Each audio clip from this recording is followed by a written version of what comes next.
The skull that emerged from the soil when I was planting my spring roses will haunt my nightmares forever. What I thought was a decorative garden stone turned out to be human remains, yellowed with age and partially crushed from years of pressure from the earth above. As I dug deeper in shock and horror, more bones began surfacing from the earth that I'd been walking on for 3 years, a rib cage, arm bones, pieces of a pelvis that had been carefully arranged in what was clearly an intentional burial. The smell that rose from the disturbed soil was unlike anything I'd ever encountered, a sickly sweet odor of decay that made me gag and stumble backward from the hole I'd been digging. My trusted gardener Miguel Herrera had been using my beautiful backyard as his personal cemetery, burying the victims of his killing spree directly beneath the flower beds where I spent my peaceful retirement mornings, reading, sipping coffee, and admiring the garden we'd created together. But this gruesome discovery was just the beginning of a nightmare that would reveal I'd been living above a mass grave containing 7 bodies, all while the man who'd created this horror tended my garden with a smile and accepted my grateful compliments about his beautiful work. But let me tell you how it all started, because this story will make you question every person you've ever trusted to work on your property and wonder how many other innocent homeowners are unknowingly living above burial sites created by the very people they pay to beautify their homes. My name is Helen Morrison, and at 77 years old, I never imagined my peaceful backyard would become the epicenter of one of California's most horrific serial killing investigations. I live in Riverside, California, in a charming cottage-style home that I purchased in 2020 after retiring from my career as a bank manager. The house was a dream come true for me, a cozy 1,200-square-foot home with original hardwood floors, a stone fireplace, and large windows that filled every room with natural light. But it was the backyard that truly captured my heart and convinced me this was where I wanted to spend my golden years. The backyard was nearly half an acre of overgrown weeds, dead trees, and neglected soil when I first moved in.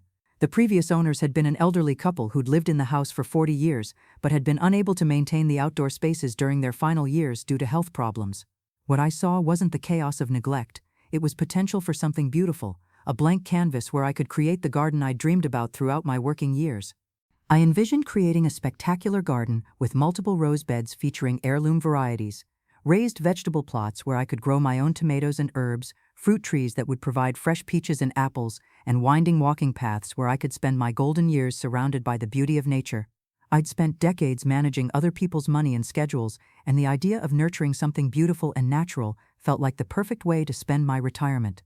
But at 74 years old when I moved in, I knew I'd need professional help to turn this dream into reality. The physical demands of clearing overgrown vegetation, improving soil composition, and installing irrigation systems were far beyond what I could manage on my own. I needed someone with expertise, equipment, and the physical strength to transform nearly half an acre of neglected land into the garden paradise I'd been planning for years. That's how I met Miguel Herrera in the spring of 2021. He responded to an advertisement I'd placed in the local newspaper seeking an experienced gardener who could help design and maintain a large residential garden. Miguel was 38 years old, muscular from years of outdoor labor, and spoke enthusiastically about transforming neglected spaces into beautiful landscapes. During our initial consultation, Miguel impressed me with his knowledge of soil composition, plant selection, and garden design. He showed me before and after photos of previous projects that demonstrated his skill at creating stunning outdoor spaces from unpromising raw material. More importantly, he seemed to understand my vision for a peaceful retirement sanctuary and offered suggestions that would enhance rather than replace my ideas. Miguel's prices were reasonable for the scope of work involved, and his references from previous clients were outstanding. Every person I contacted praised his reliability, craftsmanship, and honest dealings. Mrs. Patterson, an 82-year-old widow whose backyard Miguel had transformed the previous year, spent 20 minutes on the phone describing how professional and trustworthy he had been throughout their project. She mentioned that Miguel had even helped her with small repairs around her house that weren't part of his original contract, and that she'd recommended him to several other neighbors who had been equally satisfied with his work. Another reference, Mr. Chen, a retired accountant whose front yard Miguel had completely redesigned, told me that Miguel was the most honest contractor I've ever worked with, and that he'd trusted Miguel with keys to his house and had never had any concerns about security or theft. These glowing recommendations from elderly clients who had similar circumstances to my own convinced me that Miguel was the perfect partner for creating the garden of my dreams. But what I didn't know was that these references were carefully cultivated testimonials from clients whose properties Miguel had used for previous burials, and that their enthusiastic praise was partly motivated by their relief that their own landscaping projects had been completed without them discovering the human remains that Miguel had buried elsewhere on their properties. When I signed the contract with Miguel in April 2021, I felt confident that I'd found not just a skilled gardener, but someone I could trust to work on my property unsupervised and to make decisions about plant placement and garden development that would enhance rather than compromise my vision for the space. Before I continue my story, I really want to know where you're watching me from. Tell me in the comments what city you're from, and if you can, please leave a like and subscribe to the channel, because what I'm about to tell you next will destroy your faith in background checks and make you realize that serial killers can hide behind the most professional and trustworthy facades. For 3 years, Miguel transformed my backyard into what everyone agreed was the most beautiful garden in our neighborhood. He worked methodically and efficiently, clearing the overgrown vegetation, improving the soil composition, and installing irrigation systems that kept everything perfectly watered. He planted dozens of rose bushes, created raised beds for vegetables and herbs, and established fruit trees that were already beginning to produce abundant harvests. Miguel worked on my property 3 days a week, arriving early in the morning and leaving in the late afternoon. He was consistently punctual, hardworking, and respectful of my property and privacy. He never asked to use my bathroom or kitchen, bringing his own lunch and water bottles for the long days of physical labor. What impressed me most about Miguel was his attention to detail and his obvious pride in his work. He would spend extra time ensuring that every plant was properly positioned, every pathway was perfectly level, and every garden bed was meticulously maintained. He genuinely seemed to care about creating something beautiful rather than just completing a job for payment. Miguel also demonstrated extensive knowledge about soil conditions and plant health that went far beyond basic gardening skills. He could identify soil deficiencies by examining plant growth, recommend specific fertilizers and amendments for different garden areas, and predict seasonal changes that would affect plant care requirements.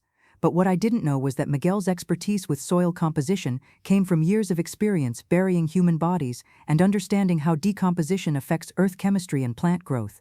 The discovery that changed everything happened on a Tuesday morning in April, when I decided to expand my rose garden by adding a new bed near the back fence. Miguel had been encouraging me to develop that area, suggesting that the soil composition there would be perfect for roses and that the location would provide ideal sunlight exposure throughout the day. I was excited to start planting and had purchased a dozen new rose bushes that I wanted to get into the ground before the weather became too hot for successful transplanting.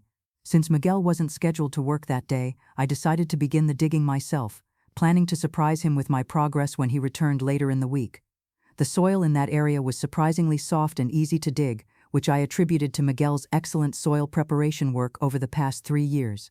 But as I dug deeper to create proper planting holes for the roses, my shovel struck something hard that I initially assumed was a decorative stone or piece of old concrete left by previous property owners. When I bent down to remove the obstruction, I realized I was looking at something that would change my life forever. It was a human skull, partially buried and stained brown from years in the soil. The eye sockets seemed to stare up at me with an accusation that made my blood run cold, and the remaining teeth were arranged in what looked like a permanent scream of terror. But this horrific discovery was just the beginning of a nightmare that would reveal the true scope of Miguel's criminal activities. In my shock and horror, I dropped my shovel and staggered backward, trying to process what I'd found and convince myself that it must be some kind of mistake or misunderstanding. Maybe it was an old Halloween decoration that had been buried as a prank. Maybe it was a medical teaching model that had been discarded improperly. Maybe it was anything other than evidence that someone had been murdered and buried in my backyard.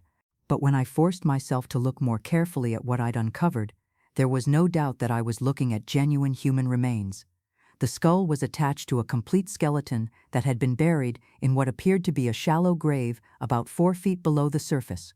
The bones were partially clothed in rotting fabric that had once been a dress or skirt, and there were traces of jewelry, including a wedding ring and earrings that suggested this had been a woman who was buried with her personal possessions.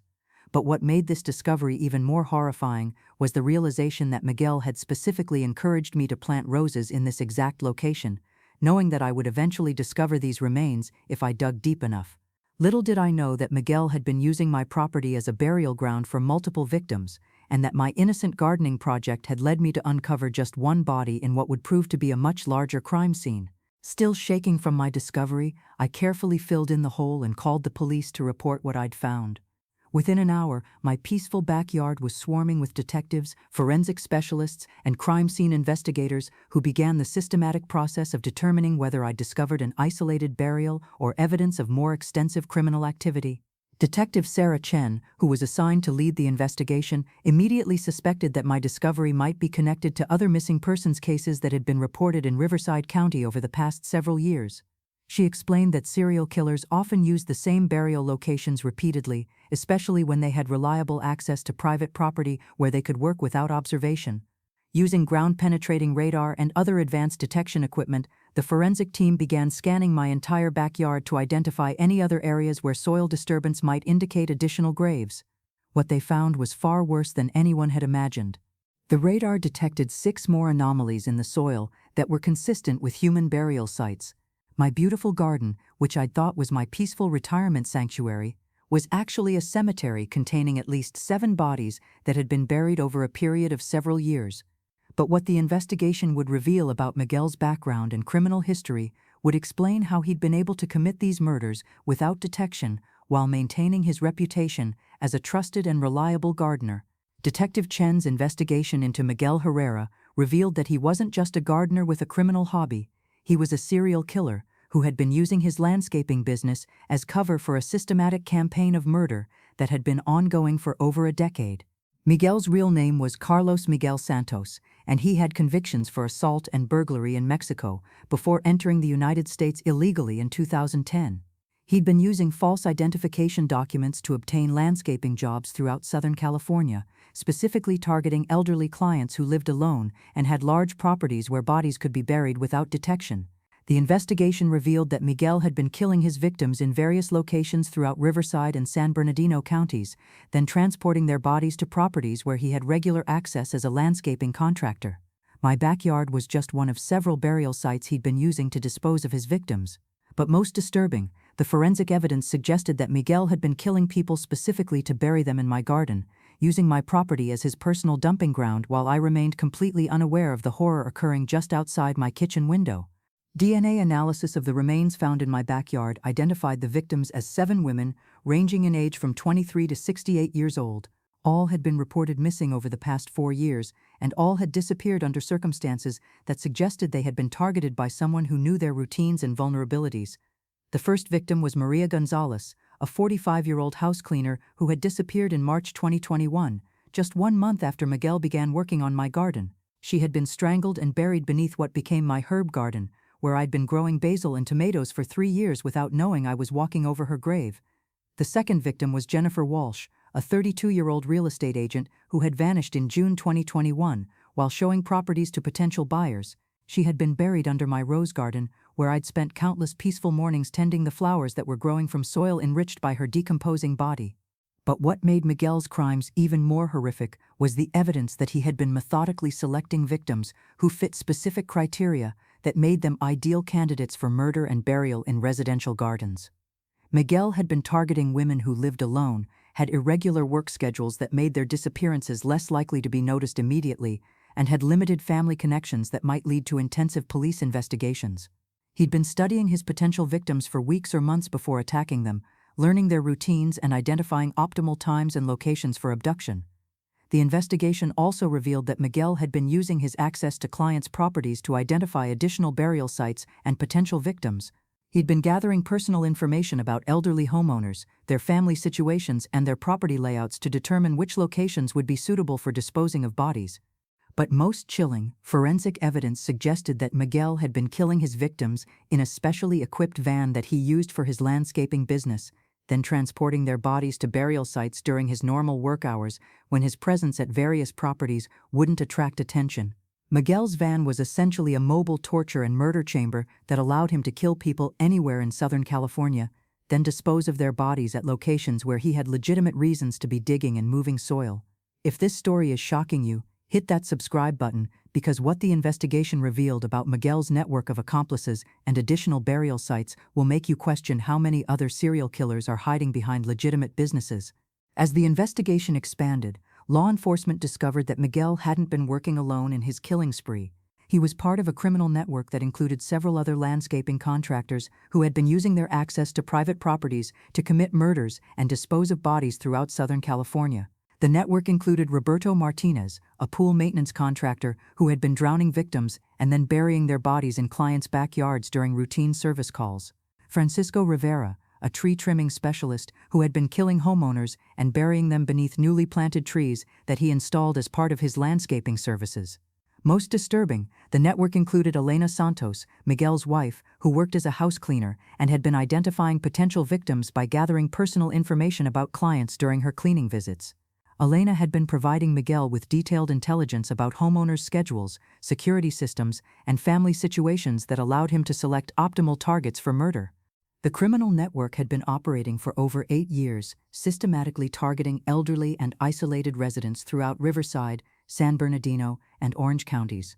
They had killed an estimated 23 people and had been using dozens of private properties as burial sites for their victims. But what made their operation so successful was their use of legitimate businesses to gain access to victims and burial sites, making their criminal activities virtually invisible to law enforcement and suspicious neighbors. The investigation into Miguel's network led to the discovery of additional burial sites at properties throughout Southern California, where the other members of the criminal organization had been working as contractors. Police found bodies buried under swimming pools, garden sheds, driveways, and landscaped areas at homes where the killers had performed legitimate work. When Miguel was finally arrested at his home in Moreno Valley, police found detailed records of his victims, including photographs, personal information, and burial site maps that documented his systematic approach to murder and body disposal. Miguel's house contained a workshop where he had been torturing victims before killing them, along with personal belongings taken from murder victims as trophies of his crimes. Police also found planning materials for future murders, including surveillance notes about potential victims and property assessments for additional burial sites. But the most shocking discovery was a detailed business plan that Miguel had developed for expanding his killing operation by recruiting additional landscaping contractors and targeting wealthy residential areas where property owners had large backyards suitable for body disposal. Miguel had been treating serial murder as a business opportunity, systematically scaling his operations and developing more efficient methods for killing people and disposing of their bodies without detection. During his interrogation, Miguel showed no remorse for his crimes and seemed primarily concerned about the financial impact of his arrest on his landscaping business. He described his victims as business expenses and referred to the burial sites as inventory management solutions. The psychological evaluation ordered by the court revealed that Miguel was a textbook psychopath who had been escalating his killing behavior over time and had been planning to recruit additional killers to expand his operation throughout California and neighboring states. Miguel was charged with 23 counts of first-degree murder, along with kidnapping, torture, and conspiracy charges related to his criminal network. The prosecution argued that his crimes represented one of the most systematic and business-like approach to serial killing ever prosecuted in California. The trial lasted 6 months and included testimony from forensic experts, surviving family members of victims, and law enforcement officers who had investigated the extensive crime scenes throughout Southern California. But the most powerful testimony came from homeowners like me who had unknowingly been living above burial sites while the killers continued to work on their properties and maintain friendly relationships with their unwitting accomplices. The jury deliberated for 8 hours before finding Miguel guilty on all charges. The judge sentenced him to death, calling his crimes a systematic campaign of murder that transformed innocent homes into graveyards and betrayed the basic trust that homeowners place in service providers. Elena Santos and the other members of Miguel's criminal network received sentences ranging from life in prison to 35 years without the possibility of parole, depending on their level of involvement in the murders and body disposal operations. But for the families of Miguel's victims, the legal convictions provided only limited closure for the horror of learning that their loved ones had been murdered and buried in strangers' backyards, while life continued normally above their graves. Today, 4 years after discovering that first skull in my rose garden, I've sold my house and moved to a different state, where I'm trying to rebuild my sense of security and peace. I couldn't continue living in a house where I knew 7 people had been murdered and buried, and every time I looked at my backyard I was reminded of the horror that had been occurring just outside my windows while I lived in blissful ignorance. The investigation into Miguel's crimes led to significant changes in how background checks are conducted for landscaping and home service contractors, and new regulations requiring more extensive verification of worker identities and criminal histories. Law enforcement agencies have also developed new protocols for investigating missing persons cases and identifying potential serial killers who use legitimate businesses as cover for their criminal activities. But the most important outcome of Miguel's case has been increased awareness among homeowners about the importance of thoroughly vetting service providers and maintaining awareness of activities occurring on their properties. I now work with law enforcement agencies and community organizations to educate homeowners about the warning signs of criminal activity among service contractors and the importance of maintaining oversight of work performed on residential properties. My experience has been featured in training materials for police investigators, forensic specialists, and victim advocates who work with families affected by serial killing cases. Share this story if it moved you, because contractor-based serial killing operations are more common than most people realize, and sometimes the most trusted service providers are the ones who pose the greatest danger to homeowners and their communities. I've learned to be much more cautious about hiring contractors and service providers, and I now require extensive background checks, references, and ongoing supervision for anyone who works on my property. I've also developed relationships with neighbors and community members who help monitor service provider activities and report any suspicious behavior that might indicate criminal intent. The house where Miguel buried 7 bodies has been completely excavated and the soil has been replaced, but the new owners have chosen to use the space for a memorial garden honoring the victims rather than trying to restore it to its original purpose. Every spring, flowers are planted in memory of Maria, Jennifer, and the 5 other women whose lives were stolen by a man who used my dreams of a beautiful garden to cover up his horrific crimes. Sometimes the most evil acts are committed by people who present themselves as helpful professionals, using their access to our homes and trust to commit crimes that destroy lives and communities. But sometimes, when victims' families refuse to be silenced and law enforcement agencies work together to expose criminal networks, justice can be served and other potential victims can be protected from similar crimes. Miguel thought he could use my property as his personal cemetery because I was an elderly woman who was unlikely to detect his criminal activities or question his professional expertise. Instead, he learned that underestimating the observational skills and determination of a retired bank manager was the mistake that would expose his entire criminal operation and bring justice for his victims. My discovery of those skulls wasn't just about protecting my own property, it was about giving voice to 7 women who had been silenced by a killer who thought he could hide their murders beneath the beauty of a retirement garden. That's the power of refusing to ignore evidence of criminal activity and choosing instead to seek justice, regardless of how disturbing the truth might be or how much it disrupts the peaceful life you thought you were living. The roses that once grew above Miguel's victims have been replaced with memorial flowers that bloom every spring as a reminder that beauty and horror can coexist in ways we never expect. Today, at 81 years old, I'm more vigilant but not more fearful, and I'm using every day I have left to make sure other homeowners don't become unwitting accomplices to serial killers who hide behind legitimate businesses and professional facades. Sometimes the best way to honor victims is to use their stories to prevent other families from experiencing the same loss and horror that Miguel brought into so many lives. Miguel will spend the rest of his life on death row, but I'll spend the rest of mine making sure his crimes led to stronger protections for homeowners and better detection of serial killers who use service businesses to access victims and disposal sites.